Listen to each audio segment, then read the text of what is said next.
Hi everyone, how's everyone doing here today? Thank you for watching, and today I wanted to briefly talk about Nancy Mace, okay, the Republican representative from South Carolina, and she had an interview with George Stephanopoulos. Now, in the past, I've not really spoken highly of Nancy Mace. You know, she's a bit of a grifter and an opportunist, and of course she's a Trump supporter. There was something I didn't know about her, and it turns out that she had gotten raped 15 years ago, at the age of 16, I believe it was.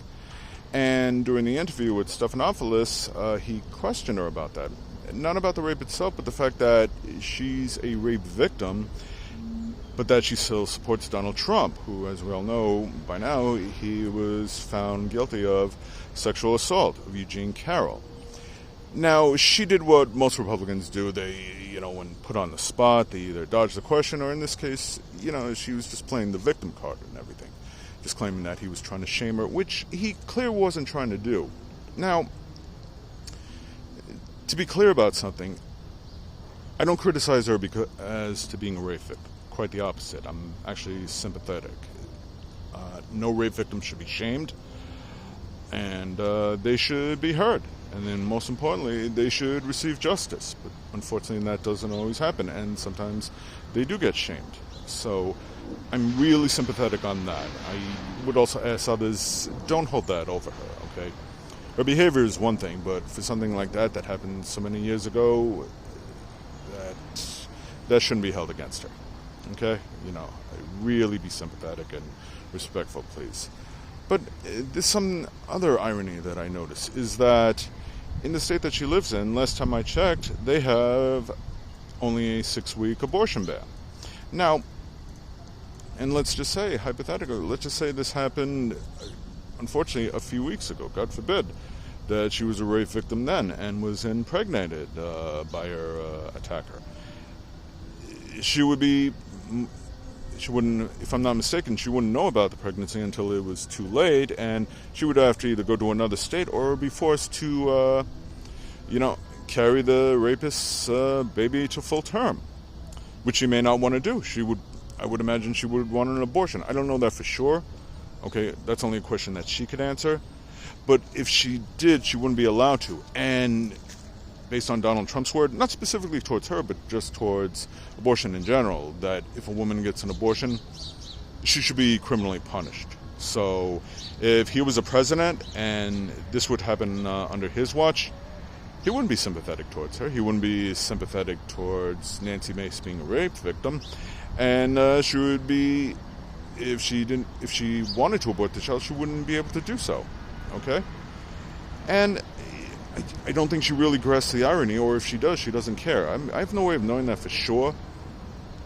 But it's just rich coming from her, and that's the thing that I find most, mind-boggling, is the fact that not just her, but that other women continue to support Donald Trump, even though time and time in the past, not just his crimes, I mean specifically the sexual assault.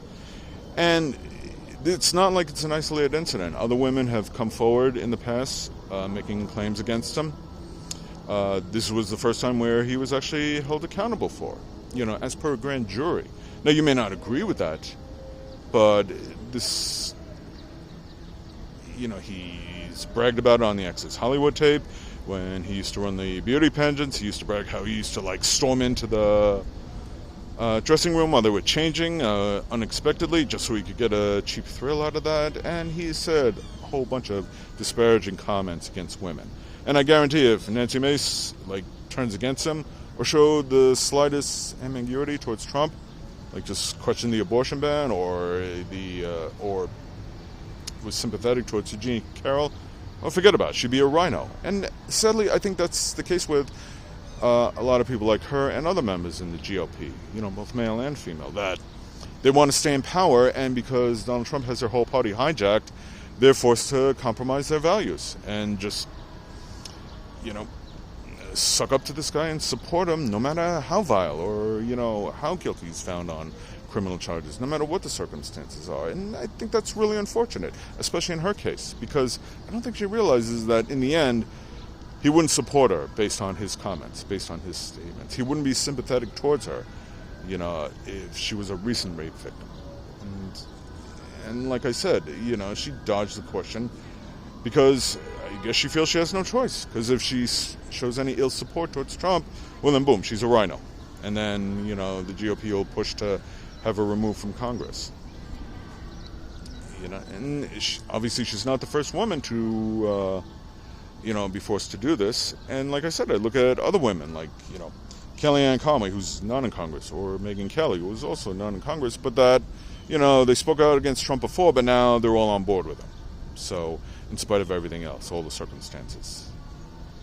And again, like I said, I sympathize towards Nancy Mace for what happened to her. But this support, it just doesn't add up. And I don't know if she, wholeheartedly supports Trump regardless of everything, or she's only doing it to safeguard her position in Congress. But, either way, it's not good. It's not a good position to be in because, like I said, a lot of women, I just don't think really grasp that a second Trump term would work so much against them, where either them or someone close to them down the road could find themselves in a serious situation and get no support from the GOP, up to and including Donald Trump, who would be the president then. So I really don't know what to say about that. So anyway, thank you for watching. I really hope you understand.